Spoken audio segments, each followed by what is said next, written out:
Hello hi नमस्ते good morning जय जगन्नाथ। तो आज हूँ रविवार। तो चलो आज गोटे भेज रोट रेसिपी बनैबा। कौन बनैबा जमी नॉर्मल घर बनाऊँ आलू पोटल तरकारी सेमती बनैबा। मात्र आम ये नड़िया रसटा दबा माने आलू पोटल रस आउ। तो आपन थोड़े बनाते देखिए पूरा भोजी स्टाइल ठू और भल लगे। तो फास्ट कौन कली ना 8-10टा पोटल आलू को भलसे काटी देछि। आउ मसला भी आप देखुं अदा तापर अल्प हाफ इंच रसुण देदेवे गोटे कोला गोटे मुंडा रसुण छड़े दे चोपा।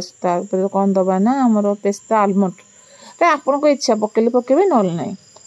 कौन करवा ना गोटा मसला जायत्री फूल आमर स्टार मसला पकेदेवे। तापर आस तो टमाटो देदेवे। तो मु 2टा बड़ साइज पियाज काटली कौन करेंगे ना 2 ରୁ 3टा खंडे सुखिला लंका देदेवे। मु 2टा पियाज काटली तो गोटे पियाजटा कौन करवा ना ग्राइंडिंग करदबा। आउ गोटे पियाजटा रखाई सेटा आम भाजला बेले पकेबा। बाकी पियाज कौन कर रेस्ट पियाज भाजीदबा। तो ये कौन करवा नहीं कि सबको भलसे आपको मिक्सर रे ग्राइंडिंग करदबा। कारण जो मसलाटा छेचिया अपेक्षा ग्राइंडिंग करदे बेटर थी भल लगे। एबे कौन करवा एबे ग्राइंडिंग सब सरला। तो ये चलो गैस लगे कि कड़ाई बसैबा। आम जो आगुरी काटिकी रखीचे आलू पोटल को कौन करवा ना कि तेल पकईकी रिफाइन तेल नेबे टे छाणीदबा। कारण ता भीतर जो पानी अंशटा एक्चुअली मरीगले पोटलटा बहुत टेस्ट लगे। कारण आम भाजिले हम कि तू छाणीदे कौन हम ना से पानी अंशटा मरीज। आउ जो आम नड़ियार क्षीरटा पकईबा सी भीतर पशिगले फुलीज भल लगे।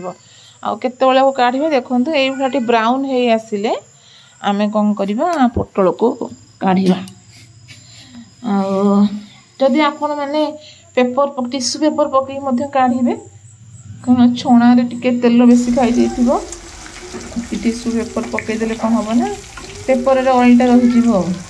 कौन करवा जमती आम पोटल को छाणी से भाव में आलू को छाणीबा।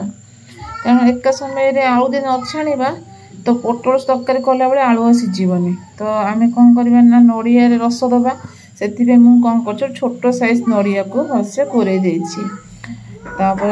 नड़िया कोरा सरला। तो ये देखो सेपट तो आमर फ्राए कर छाणी रखिदेले। एबे कौन करेंगे ना पोटलटा छणा से अल्प गोटे चामच मस्टर्ड ऑयल मैंने सोरिष तेल नेबे।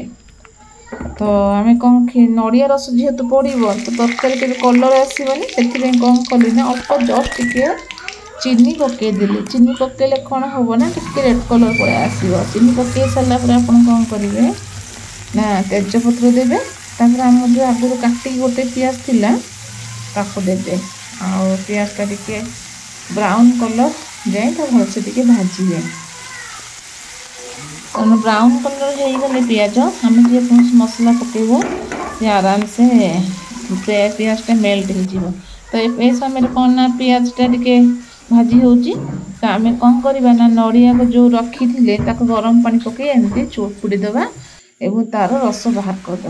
तो ये देखो पियाज प्राय तो 70% हो आसला। तो आम जो आगु ग्राइंडिंग जो मसला रखी थे आम बेसी ना तो आम गोटे बड़ 2टा स्पून देदेले हो। कारण नड़िया रस दबार अच्छी बेसी मसला भल ना। तो कौन करवा ना आम हल्दी गुंड दबा टिके तापर आमर जीरा पाउडर टे पकईदबा। तापर धनिया पाउडर पकईबा। आदि जो मैंने बेसी राग खाती आप मिर्ची चिली पाउडर पकईबे तो छाड़देवे। तो ये भाव में कौन करवा कषा टे ड्राए होता मसला पानीटा था से कौन कली ना टे पा देदेली। केतल जाए कषा जेपन देखिए मसला और तेल अलग न हो। अल्प तो तेल पकईजे फिर भी देखिए जहाँ भी अलग हम। तो तापर कौन करेंगे निजर स्वाद वाइज लुण देखो एबे मसला हो आसला। कारण तेलटा छाड़ी आसला। आम जो आगुरी छाणिकी रखीचे आमर आलू पोटल एबे पकईदबा। तो आपको पकई सारिबार 5 मिनट खंडे आपन कषा कषी करदेवे कारण मसलार बास्ना तो पोटल तो जीवार अच्छी तो यहीपरी भावे टे घोड़ा कारण ये तो सब बॉइल छणा होना पूरा सीझी जाइए तो खाली अल्प टिके माने मसला कषला भाया घोड़े देवे आउ 4-5 मिनट जाए टिके कषिदेवे कारण आपको आम भलसे कषिदेले आम जो आगुरी प्रस्तुत कर रखीचे नड़िया क्षीरटा एथिरे आम आड करदे देखु तरकारी कलर केते सुंदर देखा जाउची तो हेई आसलानी मसला तेबे आम कौन कले जो नड़िया क्षीर रखी थे आड करदे देखु तलतलटा देवेनि टिके माने अलिया थी गाले से रखीदेली तो देखु केते सुंदर देखा जाउची आपको टिके फुटवा को छाड़दबा कारण आम बेसी समय फुटेबानी कहीं ऑलमोस्ट सब सीझी सारी आ बेस समय फुटिले भी भल लगे बेसी सीझी गले